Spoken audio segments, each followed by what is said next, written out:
Van de grens met Libanon in het noorden tot aan Eilat in het zuiden loopt het centrale bergmassief als een bergketen door het land. Ten zuiden van de Samaritaanse hooglanden liggen de Judese bergen. Vanuit Jeruzalem heb ik diverse dagtrips gemaakt naar de meest bijzondere plekken in deze Judean Mountains.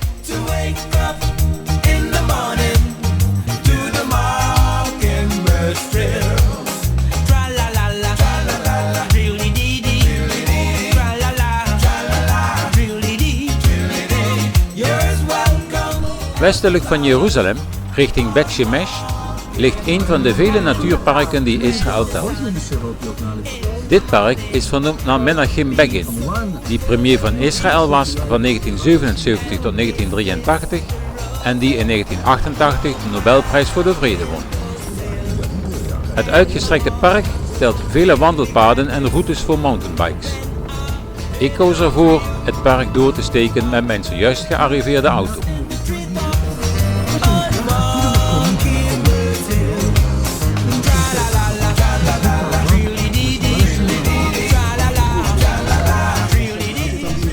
De naam Judea is een Grieks-Romeinse verbastering van het woord Juda, de naam van het Joodse koninkrijk. De heuvels aan deze zijde van Jeruzalem zijn groen en weelderig, terwijl die aan de oostelijke zijde juist dor en verlaten zijn.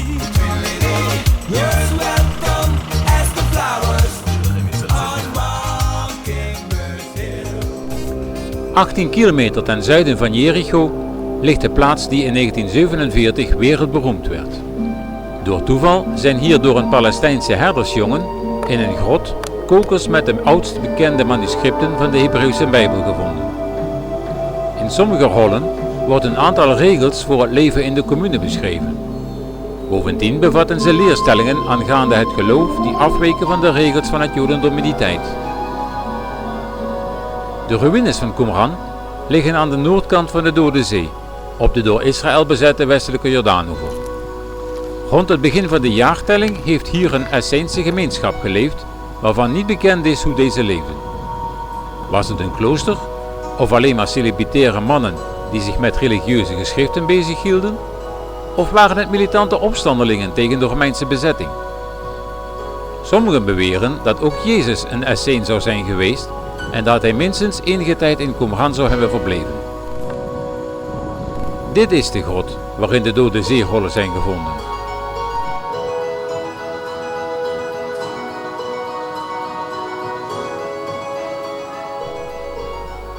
Achter de ruïnes loopt een pad naar de top van de bergen en natuurlijk neem ik de gelegenheid om Qumran ook vanaf boven te bekijken.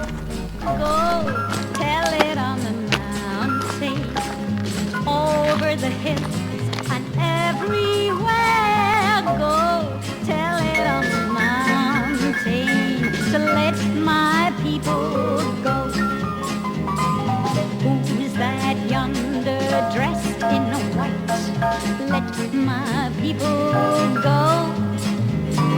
Must be the children of the Israelites. Let my people go.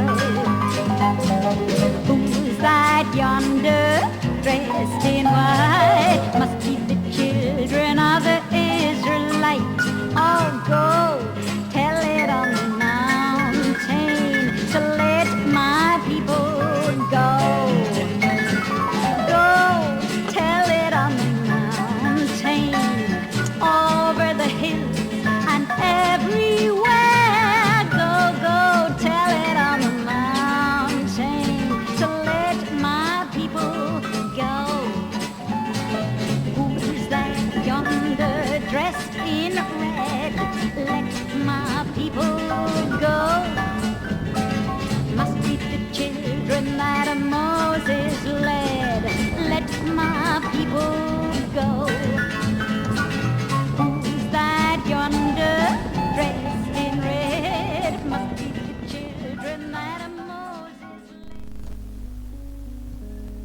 Manhat is een van de nieuwere wijken van Jeruzalem, dat zich uitstrekt vanaf een Arabisch dorp op een heuvel tot aan de Teddy Stadium naast de spoorlijn naar Tel Aviv.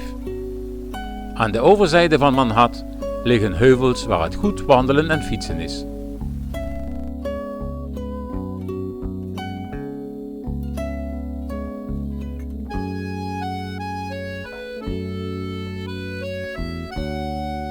Tijdens een van mijn fietstochten ontdekte ik er zelfs een Jood die te midden van een prachtige woonwijk in een tent leeft, op de grond van zijn voorouders.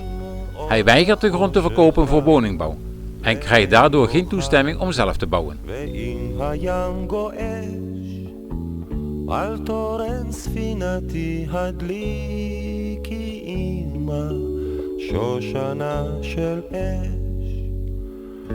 ואם החבירו עד בלי שחוק שמיים וחוט השחר דק הושיטי יד חמה ברכיני אמא ולב אל לב יחזק כיפת זהב מעל תחתי תהום ודמי סעני גל אל ארץ חלומי סעני בתבונה. Een andere plek waar ik meerdere malen ben geweest is Wadi Utalaf. De wandelpaden gaan kriskras door de heuvels en passeren de mooiste plekjes met de prachtigste uitzichten. Een heerlijke plek om op zondag uit te waaien.